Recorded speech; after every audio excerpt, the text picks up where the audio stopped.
Bienvenue sur la web radio de l'Infectio. Ce podcast vous est proposé par les enseignants de maladies infectieuses et tropicales des universités de Saint-Étienne et Lyon. Il est destiné aux étudiants de deuxième cycle des études médicales et il a reçu le soutien de l'université Jean Monnet. Bonjour à tous et bienvenue dans cette troisième et dernière partie concernant le calendrier vaccinal dédié aux populations particulières. Avec nous toujours pour cet item, les infectiologues Anne Conrad des hôpitaux de Lyon et Amandine Gagnon-Brunon du CHU de Saint-Étienne. Salut Anne, j'aurais aimé qu'on parle un peu des vaccinations indiquées en post-exposition. Quel est le but de cette modalité de vaccination et quelles en sont les indications ?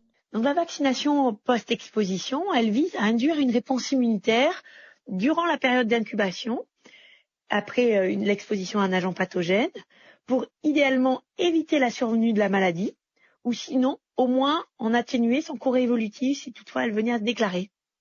Donc il y a différentes vaccinations qui peuvent être indiquées en post-exposition. On peut citer par exemple la vaccination contre la varicelle qui va être indiquée aux adolescents âgés de 12 ans et plus et aux adultes qui n'auraient pas d'antécédent de varicelle. Et donc, cette vaccination est d'autant plus efficace qu'elle est administrée tôt et donc elle est recommandée dans les 72 heures après le comptage. Pas besoin de faire une sérologie avant. Également, la vaccination contre rougeole, rubéole après exposition à un cas de rougeole, là aussi dans les 72 heures.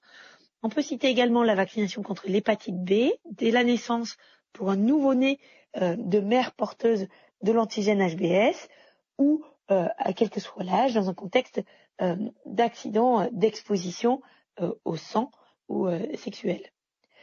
Enfin, il y a bien sûr donc la vaccination contre le tétanos avec l'administration d'un vaccin quadrivalent DTP-CoV puisqu'il n'y a pas de vaccin tétanos tout seul en cas de plaie chez une personne qui ne serait pas à jour de sa vaccination contre le tétanos.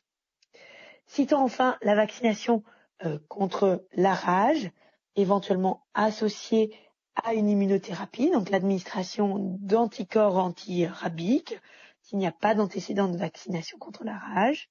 On peut parler aussi de la vaccination contre les méningocoques au cours d'un cas d'infection invasive à méningocoque. Donc ça, c'est surtout le cas pour les infections invasives à méningocoque dues à un sérotype ACY135 et pour certains types d'infections invasives à méningocoque B. Et enfin, la vaccination contre la Mpox qui va être indiquée en post-exposition, idéalement dans les 4 jours, mais le délai peut être prolongé jusqu'à 14 jours après l'exposition. Amandine, tu veux bien nous parler des vaccinations indiquées chez la femme enceinte ? Bien sûr Anne. Alors, premièrement, il faut savoir que ces vaccins permettent d'abord de protéger la femme enceinte qui parfois est à risque de formes graves de certaines maladies qui paraissent bénignes en dehors de la grossesse. C'est le cas de la grippe. Toutes les femmes enceintes doivent être vaccinées contre la grippe et du Covid-19 qui donne des formes graves.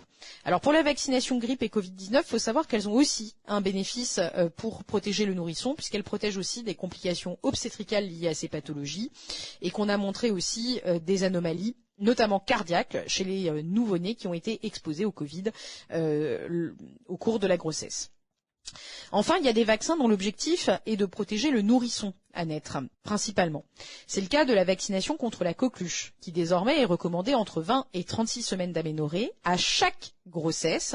L'objectif est en fait de vacciner la maman pour entraîner un transfert transplacentaire des anticorps anti-coqueluche pour protéger le nouveau-né. Il y a également une autre stratégie de vaccination intéressante au cours de la grossesse pour protéger le nourrisson, c'est la vaccination contre le virus respiratoire syncytial, le VRS. Là, on peut vacciner les mamans entre 32 et 36 semaines d'aménorrhée au cours de la saison de circulation du virus. C'est une alternative à l'immunisation passive que l'on propose chez le nourrisson. Cette alternative est particulièrement intéressante, notamment en termes de coût, puisqu'elle est moins coûteuse et qu'elle est prise en charge à 100% au cours de la grossesse. Il faut aussi penser, quand on parle femme enceinte, finalement à ce qui s'est passé avant la grossesse. Que faire comme vaccination chez les femmes qui ont un projet de grossesse mais qui ne sont pas encore enceintes ? Il faut vérifier le statut varicelle, si elles ont eu une varicelle ou pas, et s'il y a un doute, faire une sérologie. Et s'il n'y a pas d'antécédent de varicelle avéré, doit se proposer la vaccination en dehors de la grossesse, afin de prévenir les formes de varicelle au cours de la grossesse, qui sont à la fois dangereuses pour la maman et pour le fœtus.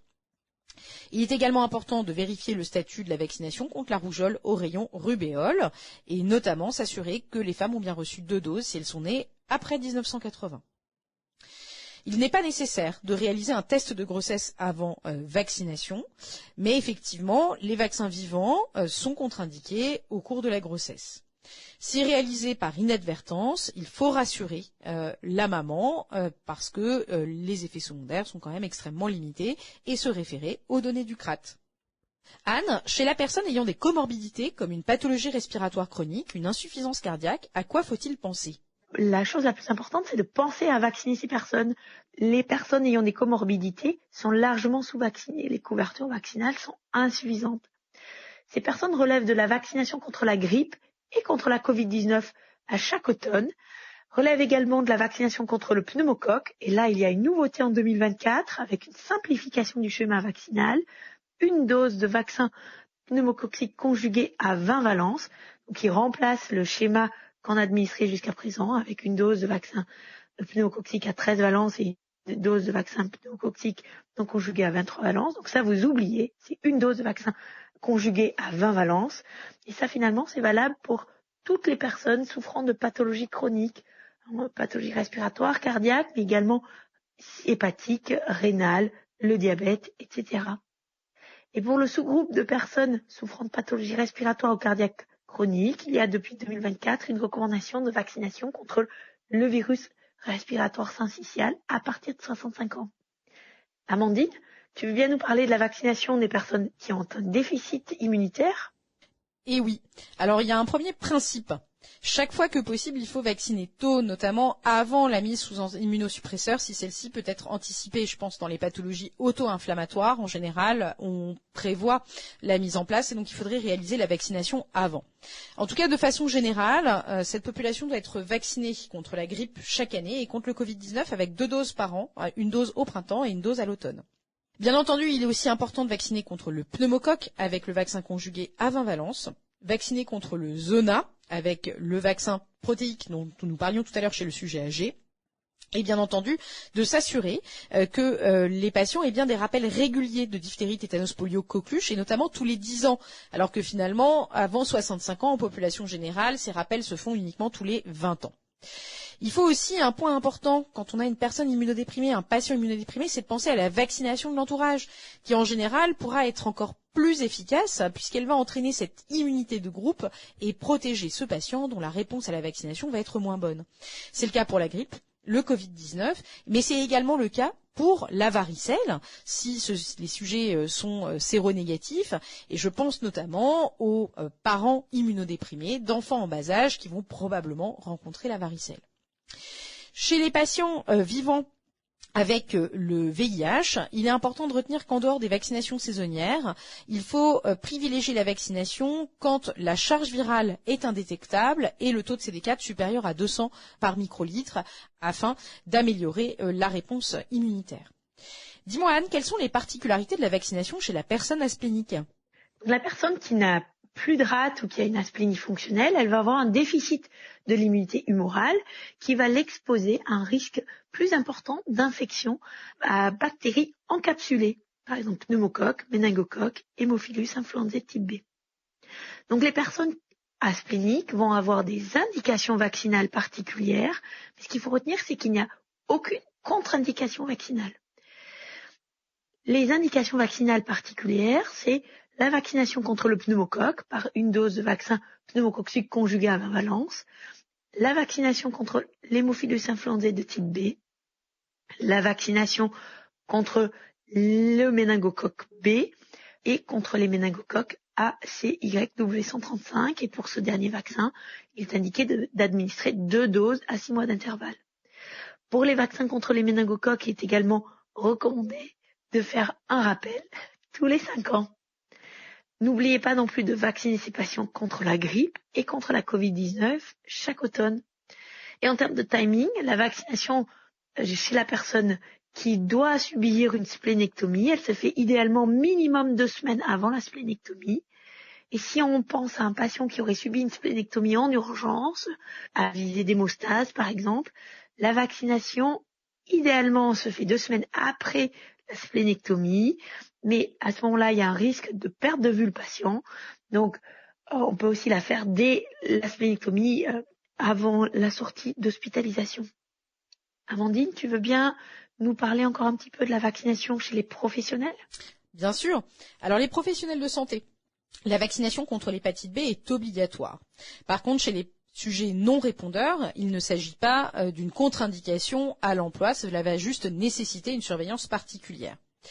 Diphtérie, tétanos, polio et coqueluche est obligatoire chez les professionnels de santé, mais à savoir que récemment, compte tenu de l'épidémie de coqueluche, les rappels qui sont normalement réalisés tous les 20 ans chez les gens de moins de 65 ans ont dû être ramenés à tous les 5 ans chez les professionnels de santé en contact direct avec des nourrissons. Bien entendu, il est recommandé de se faire vacciner chaque année contre la grippe saisonnière, contre le Covid-19. Il faut aussi être vacciné contre la varicelle en l'absence d'antécédents particuliers et vérifier qu'on a bien reçu 2 doses de ROR en l'absence d'antécédents de rougeole. Concernant le BCG, il n'est plus obligatoire pour les professionnels de santé. Néanmoins, chez les professionnels de santé amenés à prendre en charge des patients tuberculeux, je pense notamment au personnel des services de maladies infectieuses et tropicales, mais également éventuellement au personnel des services d'urgence et de pédiatrie, la vaccination contre le BCG peut être recommandée. Pour les autres professionnels, tout professionnel qui peut avoir un contact direct avec un produit sanguin doit être vacciné contre l'hépatite B. Le personnel de laboratoire doit être vacciné contre la fièvre typhoïde. Et enfin, on peut retenir aussi la vaccination contre la leptospirose chez les égoutiers. Il y a aussi des vaccinations recommandées, notamment chez les gardes forestiers, avec l'émergence de l'encéphalite attique aussi. Il faut bien entendu, tenir compte du 2 degrés d'exposition à un agent pathogène. Nous n'avons pas parlé des voyageurs dans ce podcast, mais je crois que tu vas voir ça dans un prochain épisode avec Elisabeth. À bientôt. À bientôt, Amandine. Ce podcast est un complément à l'ouvrage de référence du Collège des enseignants de maladies infectieuses et tropicales, le PI étudiant.